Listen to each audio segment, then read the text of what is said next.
Hi மக்களே, எல்லோரும் எப்படி இருக்கீங்க? இன்றைக்கி நான் ஒரு முக்கியமான ஒரு விஷயத்தை உங்கள் கூட ஷேர் பண்ணிக்கலாம்னு நினைக்கிறேன். என்னென்னு பார்த்தீங்கன்னா, லோனு. இன்றைக்கி இருக்கக்கூடிய பெரும்பான்மையான மக்கள் வந்துட்டு இந்த லோனை தான் எதிர்பார்த்து வாழ்கிறாங்க போல். ஒரு வீடு வைக்கிறதா இருக்கட்டும், சொத்து வாங்குறதா இருக்கட்டும், ஒரு வண்டி வாங்குறதா இருக்கட்டும், இல்லைனா எஜுகேஷனாக இருக்கட்டும், ஸோ எல்லாத்துக்குமே அந்த லோனை வந்துட்டு நிறைய மக்கள் இன்றைக்கி எடுத்துகிட்டு இருக்கிறாங்க. நான் ஒரு விஷயத்த சொல்கிறேன். அந்த லோனு நீங்கள் எடுக்கிறதுக்கு முன்னாடி தயவு செய்து யோசிச்சு பாருங்கள், திங்க் பண்ணி பாருங்கள். நான் லோன் எடுத்தாச்சுன்னா எனக்கு அதை வந்து கண்டினியூஸாக பே பண்ண முடியுமான்னு.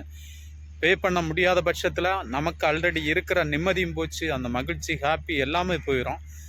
இன்றைக்கி நிறைய மக்கள் நிற்கிறாங்க. ஆல்ரெடி இருந்த வீடும் இல்லாமல் நிற்கதியாக நிற்கிற நிறைய மக்கள் நம்ம தமிழ்நாட்டில் இருக்கிறாங்க. ஸோ தயவு செய்து லோன் எடுக்கிறதுக்கு முன்னாடி திங்க் பண்ணி பாருங்கள். இருக்கிற சந்தோஷத்தை லாஸ் பண்ணாதீங்க.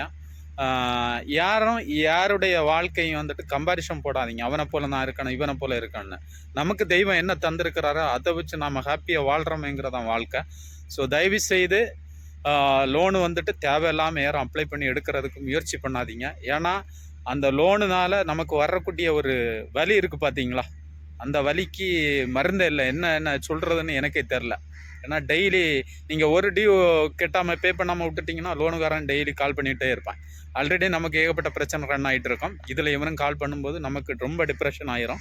ஸோ இருக்கிற சந்தோஷத்தை வந்துட்டு அட்லீஸ்ட் ஒரு லோனுக்காக வேஸ்ட் பண்ணாதீங்க. ஏன்னா 10 நாள் மகிழ்ச்சியாக இருக்குது நம்ம ஒரு லோன் எடுத்து ஒரு வீடு வச்சு அப்படி இப்படின்னு. ஆனால் அதோட அந்த மகிழ்ச்சி வந்து கண்டினியூவாக நமக்கு இருக்குமேங்கிறது கேட்டால் கொஸ்டின் மார்க்கு. ஸோ தயவுசெய்து 1க்கு 100 வாட்டி யோசிச்சுட்டு லோனெல்லாம் எடுங்க. ஏன்னா இருக்கிற நம்ம மகிழ்ச்சியை லாஸ் பண்ணாதீங்க, வேஸ்ட் பண்ணாதீங்கன்னு சொல்கிறேன். ஏன்னா மெயினாக நான் இதை பற்றி பேசுகிறதுக்கு ரீசன் என்னென்னா, அதில் நானும் ஒரு ஆள். லோனை வந்துட்டு அவசரமாக நம்ம எடுத்துருவோம், ஆனால் அதை பே பண்ணும்போது தான் நமக்கு அதோட வலி தெரியும். 1 மந்த் 2 மந்த் வந்துட்டு நம்ம அதை பே பண்ண முடியாதுங்கிற பட்சத்தில் தான் நமக்கு பெரிய ரொம்ப டிப்ரெஷனாக இருக்கும்.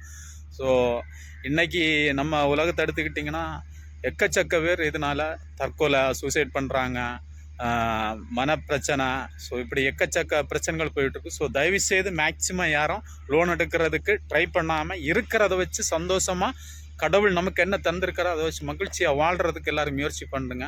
ஏன்னா யாருமே இந்த உலகத்தில் 200 வயசு 300 வயசு வாழ போகிறதில்ல. அட்லீஸ்ட் ஒரு 50-60 வயசு வாழ போகிறோம், அவ்வளோதான். ஸோ இருக்கிற வரைக்கும் ஹாப்பியாக இருங்க, பிடிச்சதை வாங்கி சாப்பிடுங்க, இருக்கிற வீடை வச்சு நிம்மதியாக வாழ ட்ரை பண்ணுங்கள். எல்லாம் நல்லா நடக்கும். நன்றி.